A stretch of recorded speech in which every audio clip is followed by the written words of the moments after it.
সমস্ত রাষ্ট্রবাদী বন্ধুকে আমার নমস্কার। বাংলার রাজনীতিতে আপনাদের স্বাগত। আজকে ভারতের প্রতিরক্ষা ব্যবস্থার শক্তি পরীক্ষা করতে গিয়ে পাকিস্তানের বন্ধু ব্রিটেন এবং আমেরিকাকে যে চড়া মাসুল গুনতে হলো তাই নিয়ে একটু কথা বলবো। F-35 আপনারা জানেন কেরালায় অবস্থিত, আপনারা সবাই অবগত হয়ে গেছেন। কেরালায় একটা বিমানবন্দরে এসে বসে আছে। কেন এসে বসে রয়েছে সেই কথা কেউ পরিষ্কার করে বলছিল না এতদিন। এখন ধীরে ধীরে সবাই বলতে শুরু করেছে।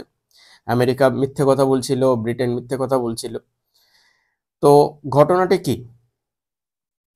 F-35 stealth fighter jet, America বানায় এটা, লকহিড নামে একটা কোম্পানি বানায়। আর ব্রিটেন এই বিমানটি কিনেছে। তো এই অপারেশন সিন্দুরের পরে ভারতের প্রতিরক্ষা ব্যবস্থা কতটা উন্নত হয়েছে তা টেস্ট করতে আমেরিকা ঠিক করলো ব্রিটেনকে কাজে লাগাবে। তো ভারতে একটা F-35 ভারতের মধ্যে থেকে ওড়ানোর চেষ্টা করলো, যা স্টেলথ ফাইটার জেট ভারতের প্রতিরক্ষা ব্যবস্থাকে চাকমা দিতে পারে কিনা তার জন্য চেষ্টা করলো। কিন্তু ভারত এই গত 10-11 বছরে প্রতিরক্ষা খাতে কত উন্নতি করেছে তার আন্দাজ অপারেশন সিন্দুরের পরেও আমেরিকার ছিল না বা বিশ্বের ছিল না।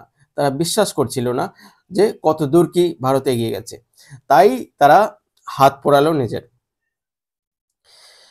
এই ভারতের ইলেকট্রোম্যাগনেটিক ব্যবস্থা, আকাশ প্রতিরক্ষা ব্যবস্থা, র্যাডারগুলো যে কত শক্তিশালী হয়েছে তা পরীক্ষা করতে বিমান পাঠিয়েছিল ব্রিটিশ সরকার।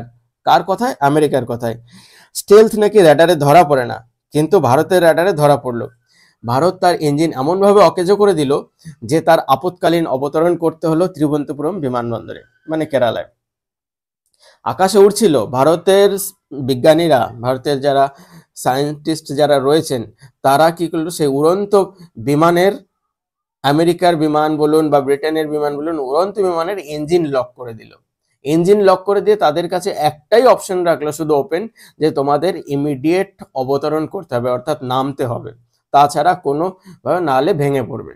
এইভাবে নিচের থেকে ইঞ্জিন লক করে দিল, সোজা কথা মোদ্দা কথায় হ্যাক করে ইঞ্জিন লক করে দিল উড়ন্ত বিমানের, স্টেলথ ফাইটারের।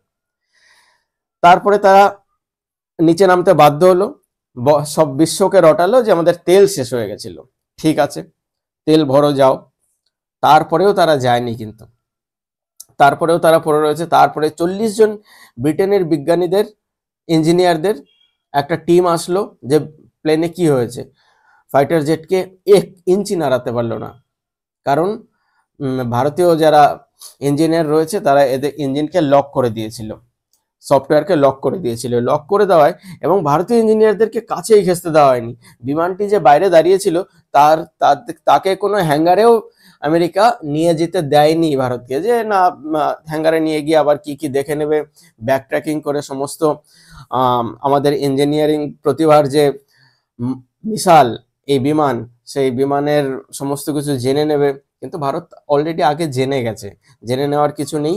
ভারত চেয়েছিল সুরক্ষা দিতে, সুরক্ষা এরা বিশ্বাস করতে পারেনি, কারণ এরা কাউকে বিশ্বাস করতে পারে না, কারণ এরা হচ্ছে ধোঁকাদারের জাত, সবসময় ধোঁকা দেয়। তো এরা কাউকে যখন বিশ্বাস করতে পারে না, আজকে 19 দিন কেটে গেছে, কিন্তু এই বিমান খোলা জায়গায় খোলা অবস্থায় পড়ে রয়েছে, তারা কোনোভাবে নিতে পারছে না। লকহিড কোম্পানির ইঞ্জিনিয়াররাও আসছেন, তারাও এই কমান্ড দিতে পারছে না পুরো। এখন তারা ঠিক করেছে বিমানটিকে তারা ডিসম্যান্টেল করে নিয়ে যাবে, ডিসম্যান্টেল করে অর্থাৎ বিমানের পার্টস খুলে খুলে তারা অন্য প্লেনে করে নিয়ে যাবে বা জাহাজে করে নিয়ে যাবে। তো এই পরাক্রমশালী আমেরিকা বলুন বা ব্রিটেন বলুন, যারা নিজেদেরকে বিশ্বের দাদা মনে করে, তাদেরকে যে শেষ কবে এত বেইজ্জত হতে হয়েছে তা কিন্তু কমসে কম বিশ্বের মনে পড়ছে না, প্রতিরক্ষা সম্প্রদায় মনে করতে পারছে না। এবং এর জন্যই ভারত এত শক্তিশালী হয়ে উঠেছে। পশ্চিমী দুনিয়া বুঝতে পারছে যে ভারত এত গোপনে এত শক্তিশালী কি করে হয়ে উঠলো। অ্যাকচুয়ালি কংগ্রেস জমানায় আমরা দেখেছি ব্রেন ড্রেন বলে একটা কথা শুনেছি, অর্থাৎ ভারতীয় ইঞ্জিনিয়াররা, বিজ্ঞানীরা চলে যেত বিদেশে, এখানে থাকতো না, ওখানকার কোম্পানির হয়ে, নাসার হয়ে কাজ করতো, তাতেই বিদেশি কোম্পানিগুলো ফুলে ফেপে উঠেছিল। এবং বিদেশ যেমন আমেরিকা বলুন বা ব্রিটেন বলুন বা ফ্রান্স বলুন, এরা ফুলে ফেপে উঠছিল, কিন্তু ব্রেনটা আমাদেরই ছিল। কিন্তু যখন নরেন্দ্র মোদী সরকার এসছিলেন, আসার পরে 2014 পরে আপনারা একটা ঘটনা খেয়াল করবেন, 2014 পরে কোনো সায়েন্টিস্ট, নিউক্লিয়ার সায়েন্টিস্ট বা অন্য কোনো ধরনের সায়েন্টিস্ট কোনো অপঘাতে মৃত্যু হয়নি। কিন্তু তার আগের 10 বছরে প্রায় 166 জন বিজ্ঞানীর বিভিন্নভাবে অপঘাতে ভারতীয় বিজ্ঞানীর মৃত্যু হয়েছে। অর্থাৎ সরকার মারিয়েছে, কংগ্রেস সরকার তাদেরকে মারিয়েছে। নাহলে এই গত 10 বছরে একজন বিজ্ঞানীরও মৃত্যু হয়নি, একজন ইঞ্জিনিয়ারের মৃত্যু হয়নি। সেখানে তার আগে বিজ্ঞানীরা কি করে মারা যেতেন? কারণ যখনই কোনো ধরনের এই ধরনের কোনো বিজ্ঞানীরা কোনো কিছু খুঁজে পেতেন, তখন সরকার জানতে পারতো, সঙ্গে সঙ্গে তাকে মারিয়ে ফেলার ব্যবস্থা করা হতো, মেরে ফেলার ব্যবস্থা করা হতো। আর আজকে ভারতের ব্রেন ড্রেন হওয়া কমে এসছে, সম্পূর্ণ বন্ধ হয়নি, অনেকটাই কমে এসছে, অনেকাংশে কমে এসছে। বিভিন্ন প্রাইভেট সংস্থাগুলো এখানে এসছে এবং ভারতীয় প্রাইভেট সংস্থাগুলো এই বিজ্ঞানীদের কাজ দিতে শুরু করেছে এবং এদের থেকে কাজ নেওয়া শুরু করেছে। তার জন্য ভারত তার আকাশ প্রতিরক্ষা ব্যবস্থা বলুন বা অস্ত্র তৈরিতে বলুন, এত এগিয়ে গেছে।